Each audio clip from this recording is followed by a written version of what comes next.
Dalam kehidupan sehari-hari, kedua alat optik ini sering digunakan, misalnya pada kaca, pembesar, lampu mobil, teleskop, dan alat kesehatan.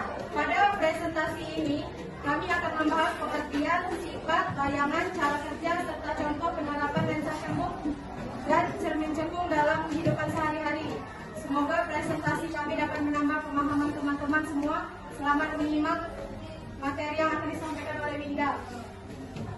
Baik, lensa cembung dan cermin cekung. Yang pertama itu yaitu tujuan percobaan. Setelah melakukan kegiatan dalam percobaan ini, diharapkan Anda dapat yang pertama menentukan jarak titik api atau F lensa cembung, dua menentukan kekuatan lensa cembung P, menentukan jarak titik api E cermin cekung. Alat dan bahannya yaitu yang pertama meja optik lengkap, yang kedua lensa cembung, yang ketiga cermin cembung, yang keempat layar, yang kelima sumber cahaya lilin atau lampu.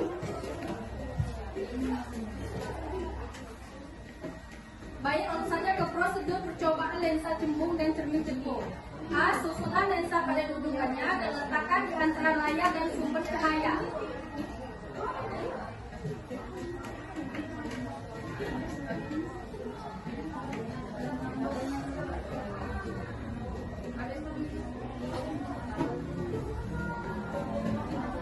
Kedua, nyalakanlah sumber cahaya, kemudian aturlah posisi benda dan lensa agar pada layar terbentuk bayangan yang paling tajam.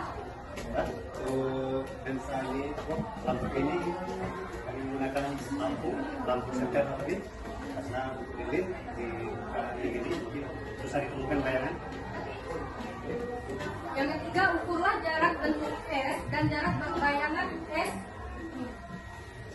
S kuadrat. Baiklah teman-teman, di sini kita sama-sama perhatikan. Lalu di sini kita di dalam praktek hukum ini tujuan kita itu mencari titik fokus ataupun bayangan yang paling tajam. Di sini sekarang kita mulai mengatur benda, dan untuk benda yang disebut dengan benda itu lensa, yang disebut untuk menentukan titik bayangan itu layar. Nah, untuk benda kita mulai dari kita letakkan di lensa cembung ini, kita mulai dari 30.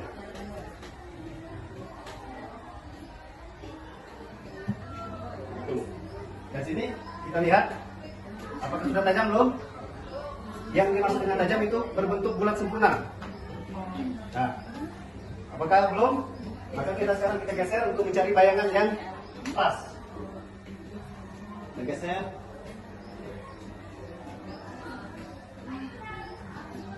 Ini sudah terlihat sempurna apa belum? Sempurna. Nah, jadi kita lihat di sini ada mistar. Untuk mistar di sini kita lihat di sini untuk jarak benda, dan di sebelah kanan kami itu untuk jarak bayangan.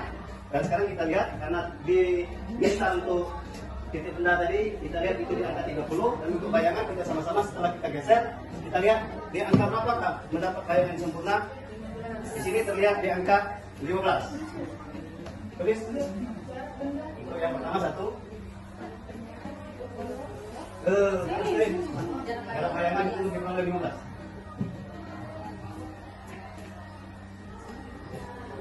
Dan di sini untuk percobaan ini disuruh melakukan berulang-ulang kali. Di sini kita lakukan sampai 5 kali. Ini jarak benda itu dimulai dari 30, sekarang kita mulai dari 25. Jarak benda kita geser ke 25. 5. Dan di sini kita lihat apakah sempurna bentuk bayangan? Belum. Kita geser layar sampai dia membentuk bayangan yang sempurna ataupun paling tajam. Kita geser, kita lihat ya sama-sama.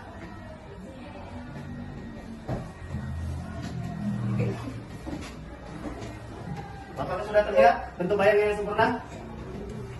Teman-teman, Bu? Sudah jelas? Sudah jelas? Karena titik benda kita letakkan di pada ukuran 25, dan sekarang setelah kita geser untuk layar untuk mendapatkan bayangan yang sempurna ataupun nyata itu berada di titik 16,7.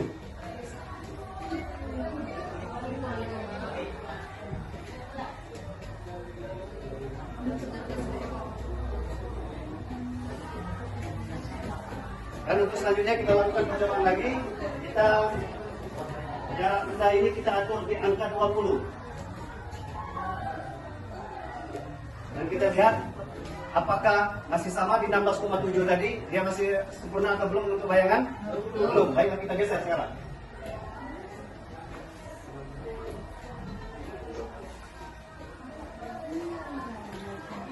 Sudah terlihat bayangan? Sempurna dan nyata? Nah, sekarang kita lihat di angka berapakah bayangan untuk di ukuran titik benda 20. Sama 20. Nah, untuk bayangan itu ada di angka 20. Berarti sama ya. Untuk mendapatkan bayangan yang nyata, untuk jarak benda 20 dia tetap di 20. Oke, untuk selanjutnya ini. Oke, terakhir.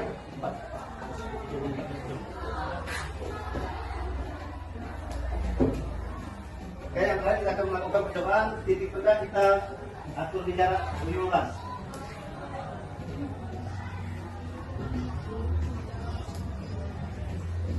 Apakah terlihat untuk bayangan atas di angka 20?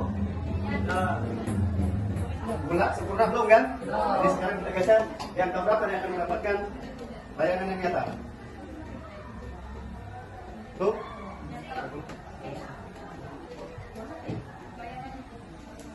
Kalau perhatikan apakah terlihat jelas sempurna untuk bayangan? Berarti kita lihat di angka berapa untuk bayangan? Untuk bayangan itu di angka 30. Baiklah, itu untuk ke lensa cukup. Sekarang kita ganti untuk benda yaitu lensa cukup, cermin cukup.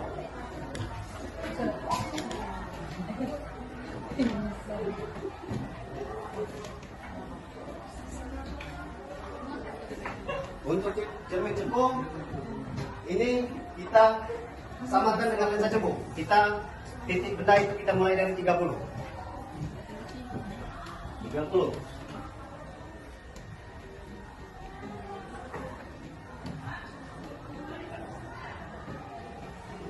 Di sini lensa cekung dan lensa cekung karena bersifat sama-sama mengumpulkan cahaya. Di sini kita lihat untuk di titik benda di 30 dan untuk di sini jarak bayangan berapa ini? 4. Dia belum membentuk cahaya. Sekarang kita geser sampai di angka berapa untuk jarak bayangan sampai membentuk bayangan?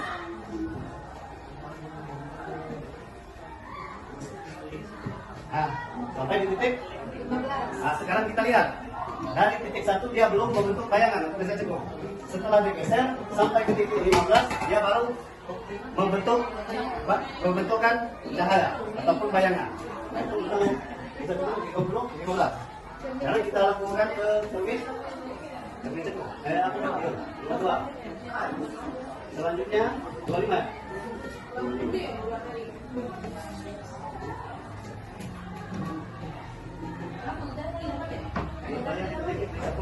Sama seperti tadi. Nah, titik benda kita taruhkan di angka titik 25 dan untuk ini layar itu 1. Apakah terbentuk bayangan atau belum? Belum. Sekarang kita geser layar sampai ke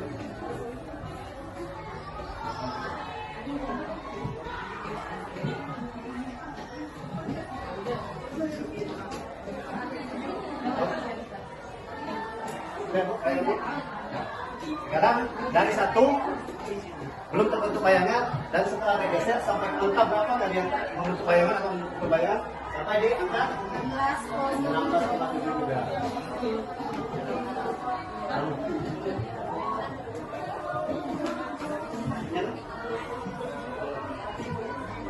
Oke, kita ubah ke 20. Untuk layar tadi di segi. Sekarang belum terlihat bayangan, sekarang bisa kita layar sampai di angka berapa dia membentuk bayangan.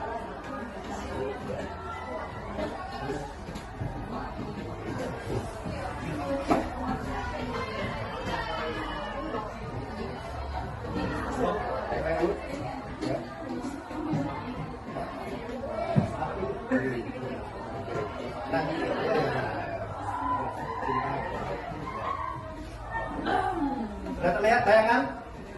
Sudah terkumpul kan? Nah, jadi untuk di jarak benda 20 untuk cermin cekung, dan untuk jarak bayangan dia di 20. Selanjutnya kita coba lagi ke 15.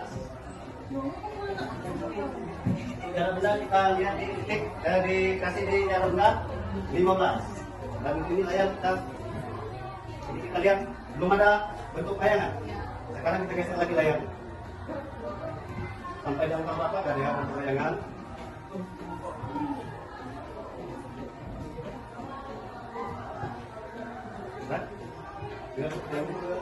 Lihat bayangan? Lihat. Nah, setelah digeser layar ini maka terbentuk bayangan atau terkumpulnya bayangan. Sekarang kita lihat angka berapa ada bayangan? 30.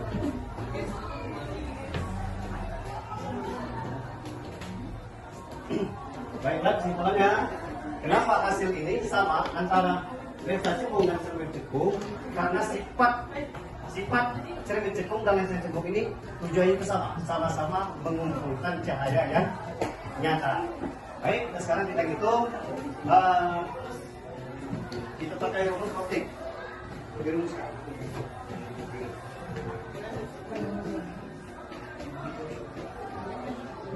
Untuk rumus lensa cembung dan lensa cekung, di sini kita pakai rumus 1M sama dengan 1 per S ditambah 1 per S kuadrat. Nah sekarang di situ pertanyaan menentukan titik fokus ya.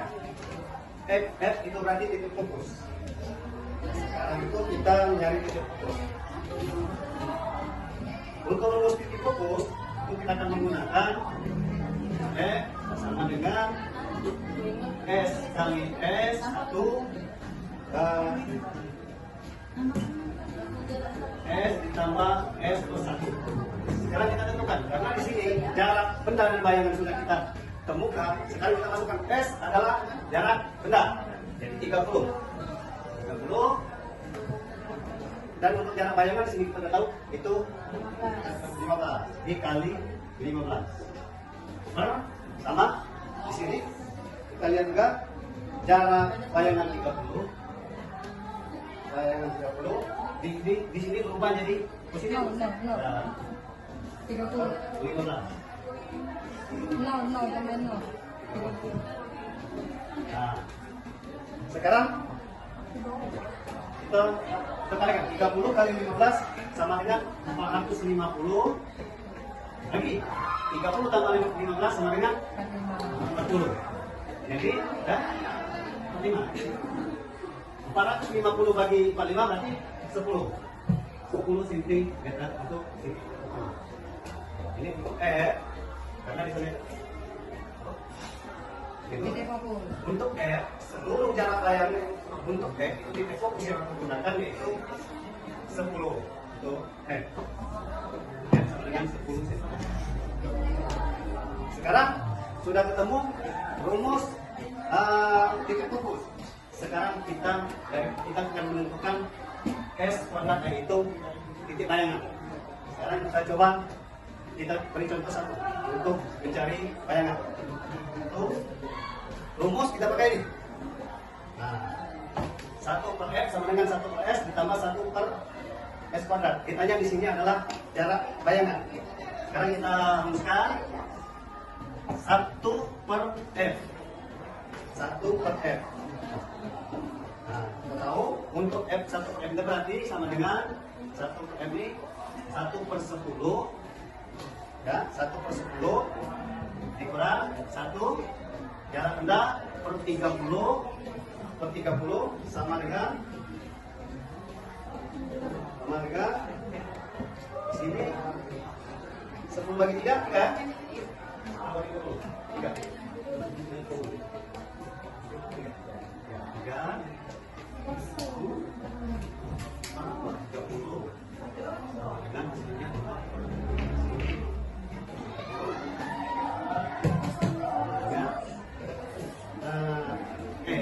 bayangan sama dengan 30 dibagi 2 maka bentuknya 15. Dan begitu pun untuk yang selanjutnya. Itu izin ada yang ditanyakan? Untuk kelompok yang lain, Jalan itu sama? jalan yang sama. Karena Itulah rumus kalau sama. anjing soal yang Jangan untuk menentukan jadi rumus kita pakai rumus. Ini kita karena kita sudah tahu antara jarak bayangan dan jarak nyata, maka kita akan ketik pakai rumus. Ini. Nah, setelah untuk kita menentukan jarak bayangan, karena di sini jarak kita 30, dari mana kita mendapatkan jarak bayangan ini? Sesuai dengan ukuran, kalau dirumuskan kita pakai rumus ini. Akan ketemu. Ada yang lain? Untuk lensa sama, karena sifat kedua lensa ini sama-sama mengumpulkan cahaya yang nyata. Tergantung kita meletakkan titik benda. Kalau kita meletakkan titik benda yang pas, maka hasilnya akan akurat. Nah, sama. Iya sama. Sama. Terus kalau sesuai dengan itu sama. Jalannya pun sama. Bisa sama kan hasilnya sama. Iya. Kalau kita menentukan tidak fokus sama. Kalau kita menentukan jarak bayangan, kalau kita pakai rumus, kita pakai rumus ini sama. Yang lain ada yang ditanyakan untuk kelompok ini? Tidak ada yang mau pertanyaan ya? Ya. Sudah praktek juga.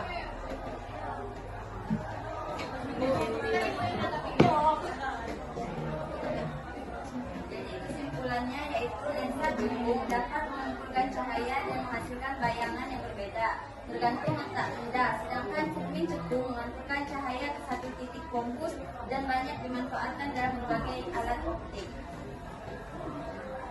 Demikianlah presentasi dari kelompok kami mengenai lensa cembung dan cermin cekung. Kami mohon maaf apabila masih terdapat kekurangan dalam penyampaian materi. Terima kasih atas perhatiannya. Saya ucapkan wassalamualaikum